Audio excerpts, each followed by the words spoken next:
Hello, it is time for the February recap. I will apologize for the last part of the video when I'm finishing up the debt section. I could not get the bank app to work so that I could calculate it, so I had to come back and do it much later in the day after they fix the issue with the app in the website. So when I refilmed it, I was just holding my phone, and so it is a little shaky, and for that I apologize. However, so the sections, if you didn't watch the setup page or setup video, I have a section for my moods, my screen time, like high and low, average, the books I've read, like how many and my favorite, my word count, as well as most I've written in a day, and my writing streak, a debt selection, a highlight selection, song of the month, goals completed, a 1 to 10 rating scale, which I've already said I'm probably not going to keep for the remainder, and then I have in extras, things I've learned, goals completed, and then this little space with the sticker.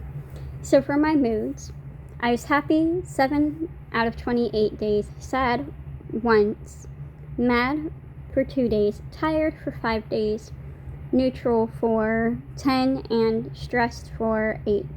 My screen time, my highest average was 11 hours and 30 minutes, and my lowest was 7 hours and 41 minutes. Not exactly where I want to be, but I'm giving myself grace. February was not a good month in terms of mental health. I did not read any books. I started a book, did not finish it, and so therefore I cannot count it. The amount of words I wrote this month, which is a really good month for me, in terms of writing, was 3,786 words, with the most in one day being 920. However, my writing streak, my longest one, was 2 days. In terms of debt, I'll do the debt one at the end because of the fact that I can't factor it all in right now. So my song of the month is Dark Side of Love and Oxygen by Oxford. I do kind of feel like Oxygen by Oxford is a little bit of a cheat because the song just came out on the 26th. But I kept hearing the snippet that Oxford was using to promote it. And that's been playing on my head and repeat.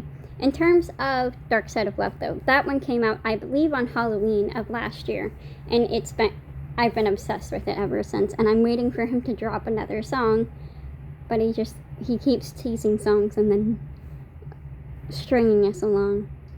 I think he's going to drop one soon, though. I'm hoping he's going to finally drop another soon. My highlights for this month were that I got 30% knocked off of my second credit card debt, which I talked about a little bit on my video for the 27th, I believe. And then also writing over 3,500 words. And I also got my Ancestry DNA results back. Which if you want to know those, let me know in the comments, and I will post a video going over them. The goals I completed, so technically, I could say I completed 3 goals, but 2 of them are kind of ongoing goals. So bringing back Spotlight, and then the 2 ongoing goals are bringing back that creative spark I had, and also learning more about my ancestry and family history. But those are ongoing. My 1 to 10 scales that I most likely will not be carrying into the next recap. So in terms of mental health, I give it a 4.5. I spent a lot of this month being very on edge in terms of anxiety and PTSD and stuff.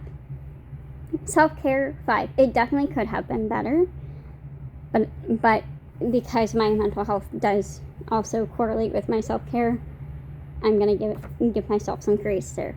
Diet, 1. I've been living off of Hot Pockets for most of the month, so definitely not the best diet. And then finance was supposed to be 6. I just forgot to write the number in. So finance was a 6. Not the best month financially, but not our worst, for sure. Oh, and then things in my things that I learned box. I learned that I have a lot of Scottish and English ancestry and like less than 1% North African or something like that.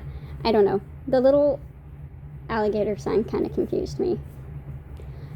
Extras, I have done a lot of creative stuff this month, a lot of painting. I've been trying to figure out like digital drawing and stuff. And then I put this little like self-love potion sticker in here because like as a reminder to, you know, give myself some more self-love. And then I also wrote here as like another reminder, it's okay to be gentle with yourself, especially when your mental health isn't the best. Because I do tend to be very hard on myself, and I am quite literally my own worst critic. I will beat myself up for things that I shouldn't. And now I can go over the debt part, and this is where it gets a little shaky, and I apologize greatly. So, for credit card number 1, which is my husband's credit card, we paid $512.67. For credit card number 2, it was $100. For the car loan, it was $175. And then my student loan, we paid $75, giving us a grand total of $862.67 going towards debts. And then here's a final look.